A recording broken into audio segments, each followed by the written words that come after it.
여호수아 2장 1절에서 24절. 눈의 아들 여호수아가 시팀에서 두 사람을 정탐꾼으로 보내며 이르되 가서 그 땅과 여리고를 엿보라 하매 그들이 가서 라합이라 하는 기생의 집에 들어가 거기서 유숙하더니 어떤 사람이 여리고 왕에게 말하여 이르되 보소서 이 밤에 이스라엘 자손 중에 몇 사람이 이 땅을 정탐하려 이리로 들어왔나이다.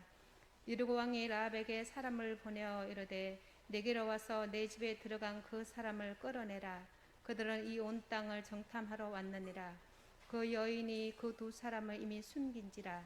이르되 과연 그 사람들이 내게 왔었으나 그들이 어디에서 왔는지 나는 알지 못하였고 그 사람들이 어두워 성문을 닫을 때쯤 되어 나갔으니 어디로 갔는지 내가 알지 못하나 급히 따라가라. 그리하면 그들을 따라잡으리라 하였으나 그가 이미 그들을 이끌고 지붕에 올라가서 그 지붕에 버려놓은 삼대에 숨겼더라.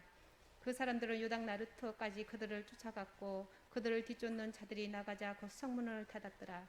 또 그들이 눕기 전에 라합이 지붕에 올라가서 그들에게 이르러 말하되 여호와께서 이 땅을 너희에게 주신 줄을 내가 아노라.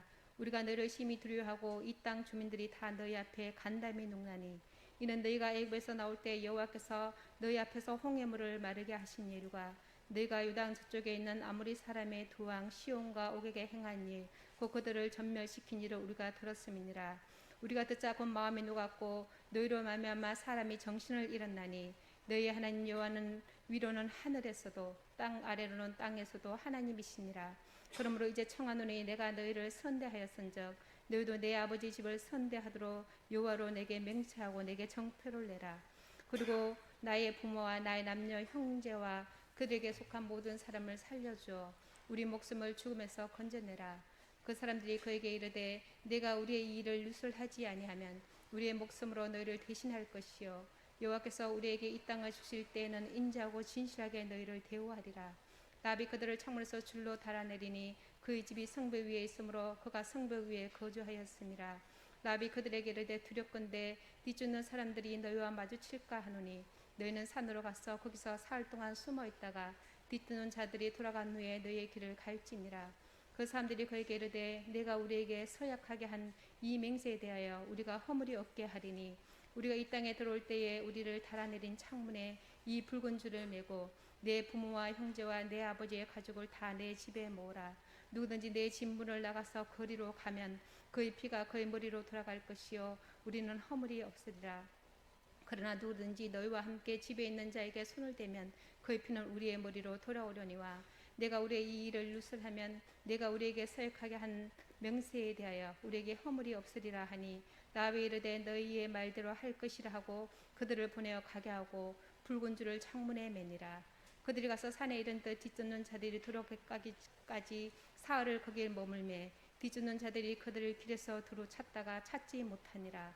그 두 사람이 돌이켜 산에서 내려와 강을 건너 눈의 아들 여호수아에게 나아가서 그들이 겪은 모든 일을 교하고 또 여호수아에게 이르되 진실로 여호와께서 그 온 땅을 우리 손에 주셨으므로 그 땅의 모든 주민이 우리 앞에서 간담이 녹더이다 하더라.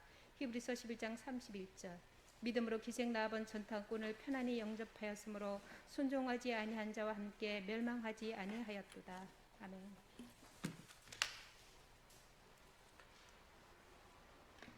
오늘 하나님의 말씀은 기생 라합에 관한 이야기로 말씀을 나누기 원합니다. 제가 어릴 때만 해도 이불 속에서 어머니나 부모님으로부터 좋은 민담이나 어떤 이야기들을, 옛날 이야기들을 듣는 기회가 많이 있었습니다. 최근에는 그런 것이 많이 없어졌지만 가끔씩 외국 영화에 보면 이게 천둥 번개 치면 아이들이 잠 못 이루면 엄마가 다가가서 동화책의 이야기를 들려주면 아이가 잠드는 그런 장면도 우리가 심심치 않게 목격합니다. 우리 민담 가운데 여우누이라고 하는 아주 재미있는 이야기가 있습니다. 아주 무서운 여우의 이야기입니다. 긴장하고 들어주시기 바랍니다. 제가 이 짧은 이야기를 여러분에게 좀 소개하려고 합니다. 옛날 어느 부부가 있었는데 아들이 3명을 두었지만 딸이 없었습니다. 그래서 늘 딸이 한 명 있었으면 좋겠다라고 하는 마음에 간절한 소망이 있었어요. 그래가지고 신께 열심히 기도했는데 마침내 습관적으로 또 하나님께서 이렇게 하실 뻔했네요. 예, 여기서 말하는 이제 아마 천지신명일지도 모르겠는데 어쨌든 예쁜 딸을 주셨습니다. 너무나 기쁘고 감사하죠. 근데 어느 날부터인가 집안에 있는 가축들이 하나 둘씩 죽어가기 시작했습니다. 도대체 이게 어떤 일인가 싶어가지고 아들들에게, 야, 밤중에 이상한 일들이 일어나서 우리의 가축들이 지금 죽어가고 있으니 어떤 일인지 일어난지 큰아들인 네가 잘 좀 살펴봐라. 그래서 한밤중에 큰아들이 잠을 안 자고 무슨 일이 일어나는지 외양간을 잘 지키고 있었습니다. 근데 갑자기 어스름한 저녁에 예쁘고 사랑스러운 누이가 다가오더니 소의 항문에 기름을 칠한 손을 쑥 집어넣더니 간을 빼서 먹기 시작하고 있었던 것입니다. 그리고 금방 소는 죽어 넘어져 버린 것이죠. 너무 큰아들은 이 장면을 보고 깜짝 놀랐습니다. 그리고 아버지에게 여동생이 그랬다는 얘기를 차마 하지 못하고 아버지의 물음에 그냥 얼머무리고 잘 모르겠다 깜빡 잠이 들어가지고 무슨 일인지 몰랐다고 얼머무려 버렸습니다. 아버지는 큰아들이 제대로 일을 못한 것에 화가 났지만 다음날 둘째 아들을 또 불러서 네가 제대로 살펴봐라. 그래서 둘째 아들도 역시 잠을 안 자고 가만히 외양간을 지켜보고 있었습니다. 그랬더니 똑같은 장면이, 똑같은 일이 벌어졌지만 역시 둘째 아들 또한 아버지에게 사실대로 말하지 못했습니다. 아버지가 딸을 사랑하는 마음이 지극히 큰 것을 너무나 잘 알고 있었기 때문입니다. 결국 아버지는 막내 아들에게 다시 한번 이 사명을 맡겼습니다. 네가 잘 지켜봐라. 결국 막내 아들은 가만히 역시 그 밤에 눈을 부릅뜨고 형들이 하지 못한 사명을 자기가 완수하겠다는 마음으로 눈을 부릅뜨고 지켜봤는데 역시 누이 동생이 그 밤에 일어나서 형들에게 보여줬던 행동 그대로 행하는 것을 눈으로 목격합니다. 너무나 놀랐습니다. 그래서 그 다음날 아침 일어나자마자 아버지를 찾아가 아버지, 범인을 찾았습니다. 범인은 바로 막내 누이 동생이었습니다. 제가 가만히 보니까 그가 살살 걸어오더니 소 밑구멍으로 손을 쑥 집어넣더니 간을 빼내어서 씹어 먹는 것을 봤습니다. 아직도 몸이 떨립니다. 그러자 아버지는 요놈은 자식이 뭐라카노, 그 애가 어떤 딸인데 하면서 누이 동생을 모함한다고 하면서 몹쓸 놈이라고 말하면서 막내 아들을 집에서 쫓아내버렸습니다. 집에서 쫓겨난 아들은 오랜 고생 끝에 막내 아들은 한 여자를 만나서 낯선 곳에 살아서 결혼하여 잘 살았습니다. 세월이 많이 흐르자 왠지 고향집이 그리워졌습니다. 아버지, 어머니는 잘 계신지, 형님들은 잘 있고 있는지 궁금해서 집에 가보겠다고 하니까 그의 아내가 위험하다고 만류했습니다. 왜냐하면 그가 어떻게 이곳에 자기가 정착했는지를 아내에게 잘 이야기해 주었기 때문입니다. 그럼에도 불구하고 이 막내 아들이 한사코 고향으로 가겠다고 하니까 아내는 마지못해 병 3개와 천리만을 내주면서 위급한 상황이 되면 반드시 이 병을 사용해야 합니다라고 신신당부를 했습니다. 막내 아들은 자신의 고향 땅으로 돌아와 집을 바라보니까 집은 다 낡았고 쑥대밭이 된 모습을 보았습니다. 가축은 한 마리도 없고 사람도 눈에 띄지 않습니다. 그런데 문지방에 누이 혼자 앉아있는 것을 목격합니다. 그리고 오랜만에 찾아든 막내 오빠를 향해서 너무 반갑다면서 뭘 먹고 싶냐고 하고 온갖 아양을 떨었습니다. 그리고 그 집을 벗어날 틈을 얻으려고 오빠가 부추전이 먹고 싶다고 말하니까 밭에 가서 부추를 배운다라고 말합니다. 혹시 그 사이에 누이는 오빠가 달아날까 봐 오빠 몸에 끈을 메어놓고 밭에 갔습니다. 오빠는 누이 혼자 남은 것을 알고 꼼짝없이 자기도 죽겠다 싶어가지고 그 사이 오빠는 끈을 풀어서 급히 집을 떠나 도망가기 시작했습니다. 누이가 와서 보니까 오빠가 끈을 푸고 도망간 것을 알아채고 급히 뒤쫓아갑니다. 여우가 되었다가 사람이 되었다가 하면서 누이는 금방 오빠를 잡을 만한 위치에 도달했습니다. 그러자 막내 아들인 이 오빠는 파란 병을 던져버렸습니다. 그랬더니 새파란 강이 누이 동상 앞에 펼쳐졌습니다. 그러나 누이가 여우라서 그는 강물을 헤치고 잘 따라왔습니다. 너무 급한 나머지 다시 막내 아들은 병 하나를 또 던졌습니다. 그랬더니 가시덤불이 눈앞에 솟아났습니다. 누이 동생인 여우는 피부에 가시가 찔렸지만 그럼에도 불구하고 열심히 죽지 않고 따라왔습니다. 결국 마지막으로 막내 아들은 붉은 병 하나를 던졌습니다.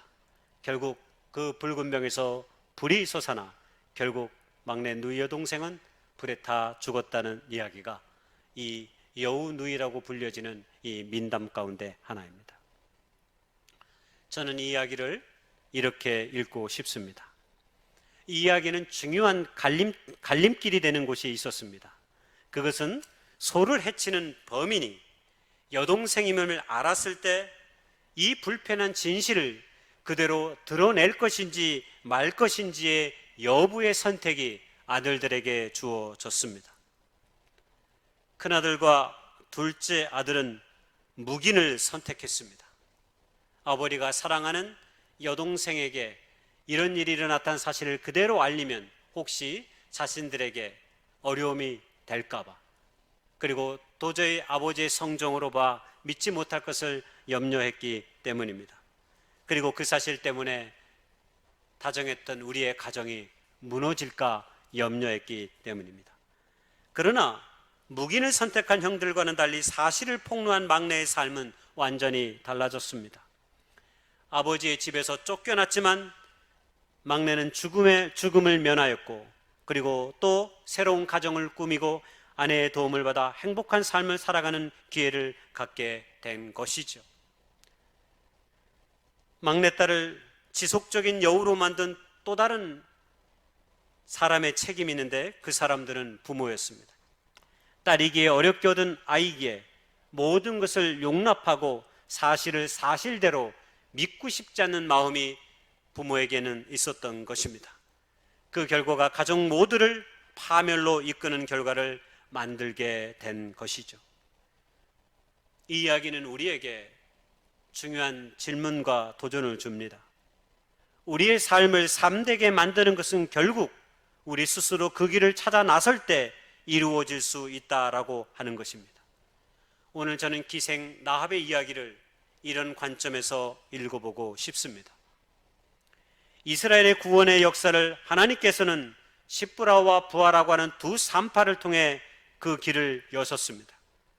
그리고 그 길 가운데 모세는 태어났고, 모세는 척박하고 광야라는 광야의 땅으로 이스라엘 백성들을 40년 동안 잘 이끌고 훈련시켰습니다. 그리고 하나님이 약속하신 가나안의 땅, 그 목전에 도달하게 하였습니다. 그리고 그 약속의 땅 가나안을 향하여 나아가는 그 궁극적인 첫 시발의 시점이 오늘 본문의 이야기입니다. 가나안 정복의 첫 역사의 시작, 그 시작의 열쇠를 여는 기도, 공교롭게도 여인이었습니다. 그 여인은 기생 라합입니다. 모세의 뒤를 이은 여호수아는 신중한 사람입니다. 모세가 카리스마적인 지도자의 기질을 가지고 백성들을 광야에서 이끌었다면, 여호수아는 지혜로우면서 신중히 모든 것을 결정하고 만들어가는 사람입니다. 그것을 보여주는 것이 오늘 본문의 이야기입니다. 자신이 모세의 지시를 받아 일찍이 가나안 땅을 정탐하였던 것처럼 오늘 여리고를 먼저 정탐꾼을 보내어서 그 상황을 정탐하려 합니다. 그리고 나서 2명의 정탐꾼들을 여리고로 보냈습니다. 그런데 놀랍게도 여호수아가 보낸 이 두 정탐꾼의 이야기가 이미 여리고성에 파다하였습니다. 그리고 심지어는 왕에게까지 알려지고, 심지어는 왕의 정탐꾼이 어느 집에 어디에 머무르고 있다는 소식까지 첩보로 접합니다.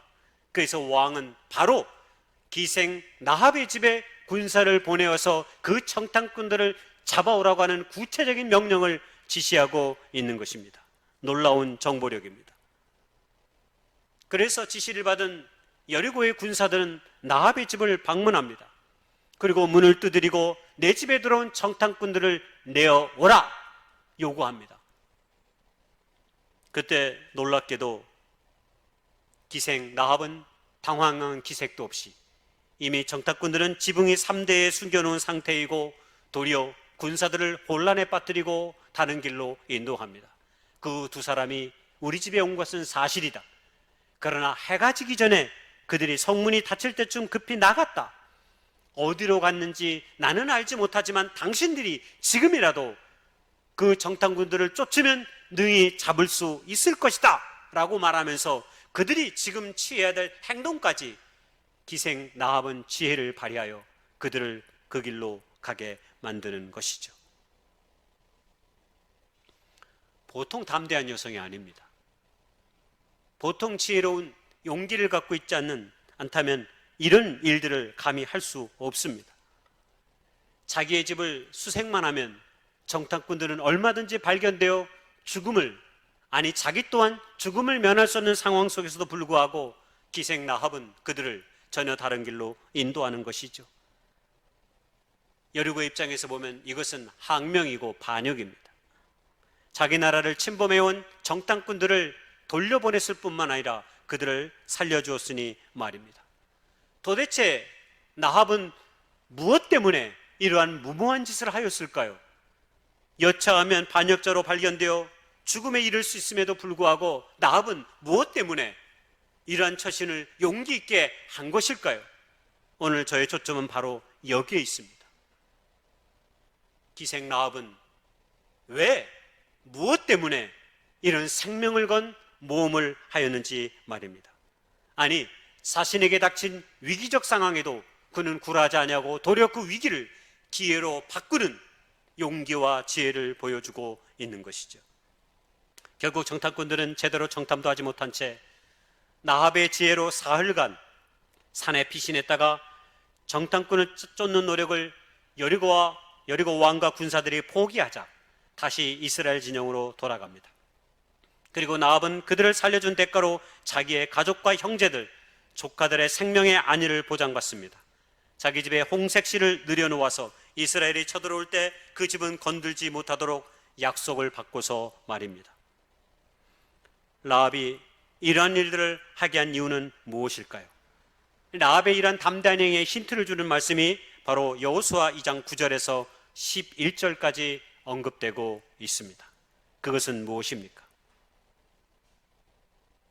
라합은 정탐꾼들에게 이렇게 고백합니다.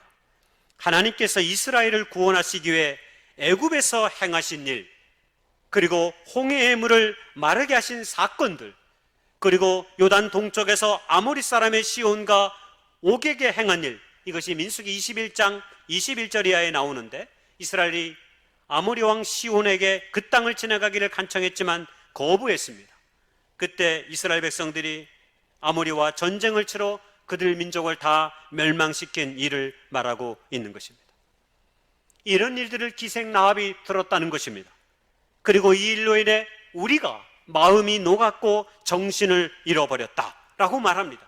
그리고 심지어 말하기를 너희의 하나님 여호와는 위로는 하늘에서도 아래로는 땅에서도 하나님이시니이다라고 고백을 합니다. 이 얼마나 놀라운 고백입니까? 가나안 땅에 살고 있는, 여리고에 살고 있는 기생 나합이 이런 놀라운 믿음의 고백을 하고 있는 겁니다.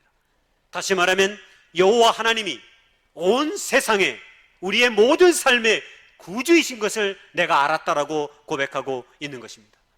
여러분, 이 고백은 모세의 고백과 똑같습니다. 신명기 4장 39절에 모세는 일찍이 주님은 위로는 하늘에서도 아래로는 땅에서도 참 하나님이시며 그 밖에 다른 신은 없습니다라고 일찍이 고백했습니다. 그 위대한 이스라엘의 영도자 모세가 고백한 그 신앙의 고백을 놀랍게도 가나안 땅 여리고성의 한 기생 여인 나합이 지금 하고 있다고 하는 이 놀라운 사실에 여러분, 우리는 주목하지 않을 수 없습니다. 저는 이 나압의 이 태도와 고백을 이렇게 말씀드리고 싶습니다. 진실에 복무하는 삶과 태도, 이렇게 말입니다. 진실에 복무하는 삶과 태도. 여러분, 신앙은 정직함에서 출발합니다. 우리 갖고 있는 믿음의 신앙은 우리 인생을 살아오면서 우리가 겪었던 삶 속에서 우리가 진실로 정직하다면 이런 믿음의 신앙과 고백을 할 수밖에 없는 것이죠. 이성과 합리성으로 설명할 수 없는 일들이 여러분, 이 땅 가운데, 이 역사 가운데, 아니 우리 삶 가운데 얼마나 많이 있습니까? 세상의 모든 만물들이 그냥 주어졌다는 사실을 믿고 살아가는 것이 과연 합리적인 것이고 현명한 일들입니까? 하나님 아니면 설명할 길이 있는 것입니까?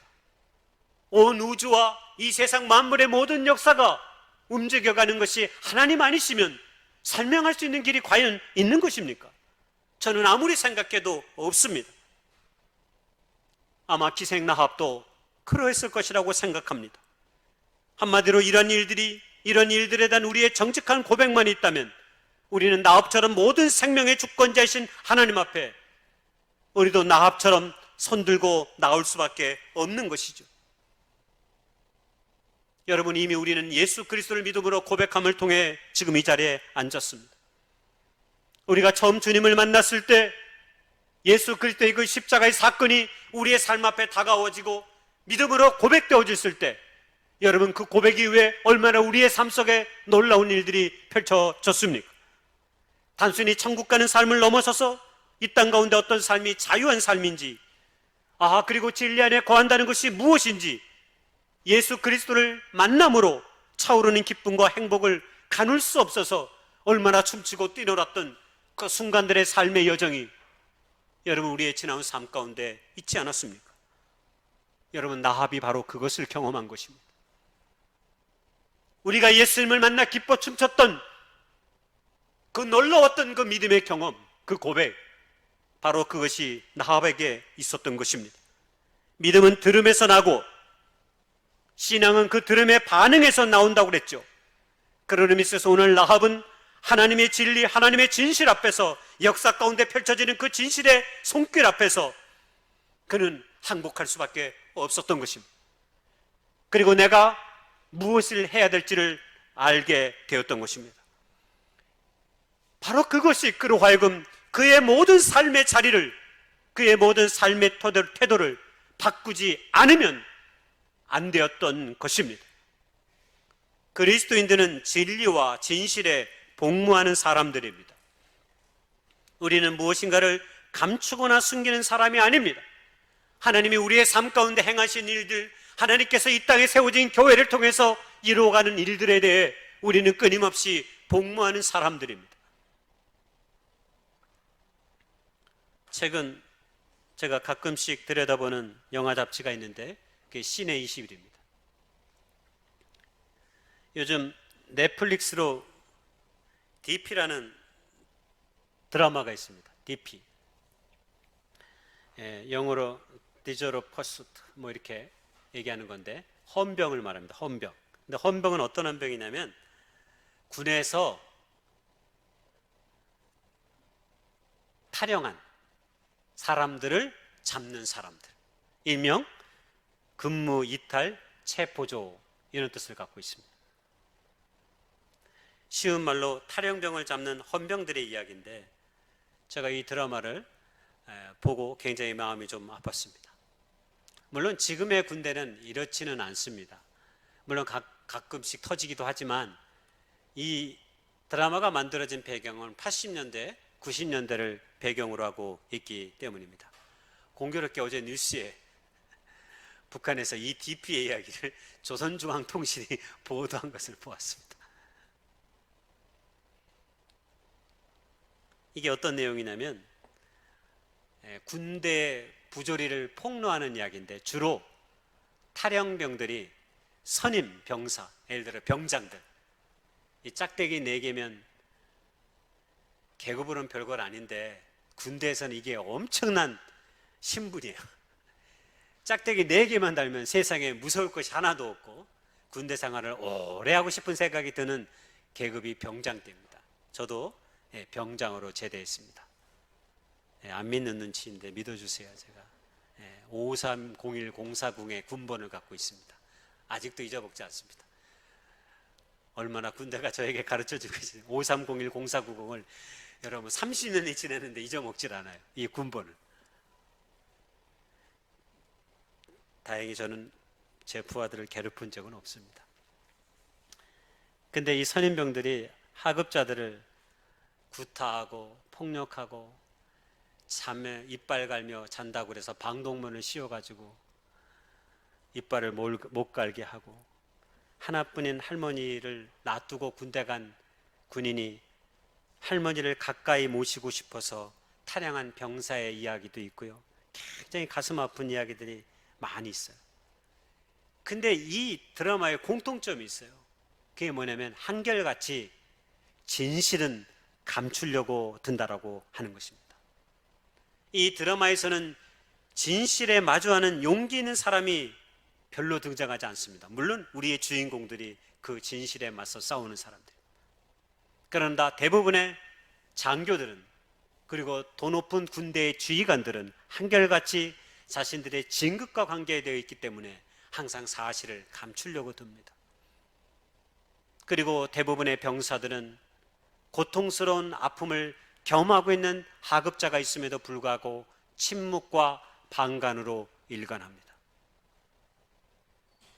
너무 가슴이 아파 납골된 병사를 찾아온 DP의 주인공 한 사람이 정혜인인데 죽은 누이가 묻지요. 정혜인에게 왜 가만히 있으셨습니까? 왜 내 동생이 그렇게 고통당하고 아픔을 당하는데 왜 가만히 있으셨습니까? 왜 분명한 사실 앞에서 왜 당신들은 침묵하였습니까? 라고 하는 질문을 던집니다. 고통당하는 사람이 있는데 그것을 보고 있는데 여러분 우리가 그렇습니다. 사회가 다 그러니까 내가 당하는 일이 아니니까 우리는 모른 채 하면서 우리 인생의 모든 삶의 시간들을 보낼 때가 많이 있습니다. 여러분 우리의 세상이 가장 무서워지는 것이 이런 것이 아닐까요? 진리가 있고 진실이 있는데 우리는 그저 내 입속만 챙기면서 사는 것이 인생이라고 배우고 그리고 그 일에 자신의 모든 삶을 몰두하게 만드는 것 바로 그거 말입니다.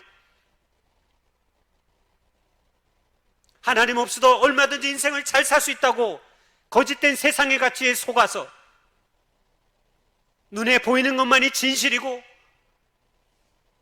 승자독식의 이 사회 속에서 오직 돈만이 우리 인생을 가치 있게 만드는 것이라고 하는 거짓된 속삭임에 얼마나 우리의 많은 삶의 시간들이 빼앗겨 왔습니까? 그리고 늘 그러한 삶에 우리의 삶을 끊임없이 몰두하게 만드는 거죠. 그러니 우리는 넘어져도 일으켜주는 사람이 없고 눈물 지고 슬퍼도 손수건 하나 건네주는 사람이 없고 절망과 탄식 속에 숱한 인생의 세월을 보내도 누가 하나 위로의 말 건네주는 사람이 없을 때 여러분 우리는 어떻게 해야 할까요? 세상은 물질의 풍요로 넘쳐나지만 세상의 인심은 더욱 각박해지고 우리의 양심은 무디어지고 이기와 욕망으로 끊임없이 무장된 자기밖에 모르는 삶을 우리는 의도적으로 하나님의 역사에 모른 채 하고 양심을 속이고 그냥 사는 것이죠. 이런 세상의 한가운데 살아가는 우리에게 오늘 나합은 묻고 있는 거죠. 당신들은 진리 앞에서 진실 앞에서 어떠한 자세로 복무하며 이 모든 것들을 받아들이며 살아가고 있습니까? 누구보다도 하나님의 역사에 대한 깊은 통찰과 지혜로 자기 안에 거짓된 세상을 이기고 하나님의 지평으로 자신의 삶을 몰고 간 이가 있다면 바로 그가 기생 나합인 것입니다. 신약 히브리서 11장 31절은 그래서 우리에게 나합은 진실한 믿음에 따라 행동한 사람의 본보기로 오늘 우리에게 소개되어지고 있습니다. 어쩌면 오늘 이 시대 속에서 우리가 걸어가야 하는 삶의 모습인지 모르겠습니다. 두 번째로, 세상이 주는 절대의 권력 앞에 무너지지 않는 기생 나합은 믿음의 환대를 통해 또 다른 환대를 낳음을 우리에게 보여주는 교훈을 줍니다. 나합은 정탐꾼들을 숨겨주는 대가로 자신들의 가족과 형제들의 안위를 부탁하였습니다. 나합이 얼마나 위대한 여인인지는 이것을 부탁하는 데서 사실 드러납니다. 그는 자기의 몸을 팔아 가족들을 연명해 갔음을 보여주는 이야기이기 때문입니다.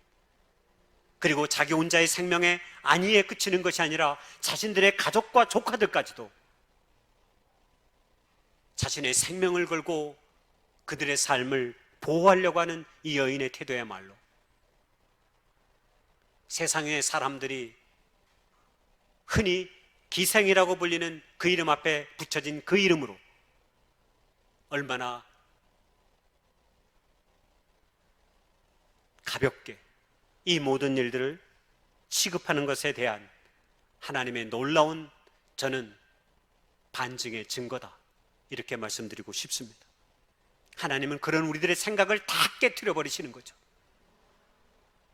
어쩌면 우리가 기생 나합보다도 못한 존재로 살아갈 수 있기 때문입니다. 거창하고 거상한 일들을 하면서 정작 우리가 내 삶 가운데 맡겨진 책임적인 일들을 소홀히 하면서 우리는 그저 내가 쌓아올린 지식과 사회적 지위에 취해서, 그리고 그것으로 책임을 다하는 사람들처럼 비춰질 수 있는 오늘 우리에게 말입니다. 저는 그래서 기생 라합이 자기의 가족의 안위를 보존하는 이 일이 너무 가슴 아프고 너무 눈물납니다. 그래서 정탐꾼들은 이 일을 누설하지 아니하면 대가로 여호와께서 이 땅을 주실 때 인자하고 진실하게 너와 너의 가족들을 대우할 것이라고 약속합니다.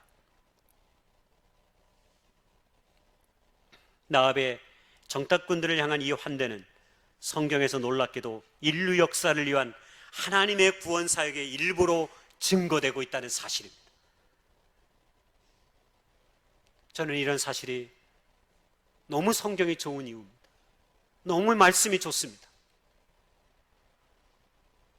이 증거가 마태복음 1장 5절에 나옵니다. 예수 그리스도의 족보를 소개하는 이 구절에 성경은 말하기를 살몬은 나합에게서 보아스를 낳고 보아스는 룻에게서 오벳을 낳고 오벳은 이새를 낳고, 뭡니까? 나합은 보아스의 모친이라는 것, 예수님의 조상이 되는 거죠. 오, 할렐루야죠. 세상을 향한 가장 큰 십자가의 환대는 이렇게 한 여인의 믿음의 환대를 통해 시작되었다고 하는 놀라운 이 사실이 2000년의 시간을 넘어서 오늘 우리에게 다가오고 있는 것이죠. 바로 환대의 순환으로 말입니다. 우리가 선한 사마리아인의 작은 사역을 해야 되는 이유가 여기에 있는 것입니다. 우리가 누군가에게 베풀어진 작은 선한 일들이 어느 날 하나님의 놀라운 위대한 역사의 순간들을 만들어낼 줄 누가 알겠습니까?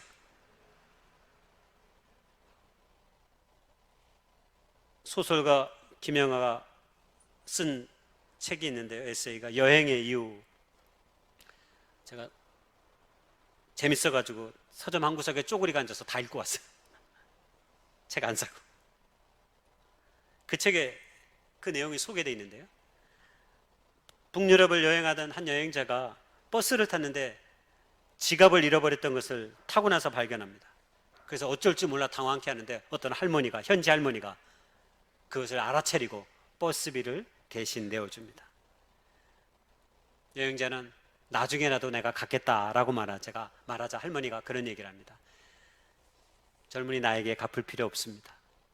나중에 누군가 혹 당신에게 도움이 필요한 사람을 발견하거든 그 사람에게 갚아주십시오. 그러면 그것이 나에게 한 것입니다. 환대의 순환에는 반드시 전제해야 할 것이 있습니다. 그것은 사람에 대한 깊은 연민입니다. 그래서 연민과 환대는 늘 맞닿아 있습니다. 인간에 대한 깊은 연민이 없는 사람은 절대적으로 환대할 수 없기 때문입니다.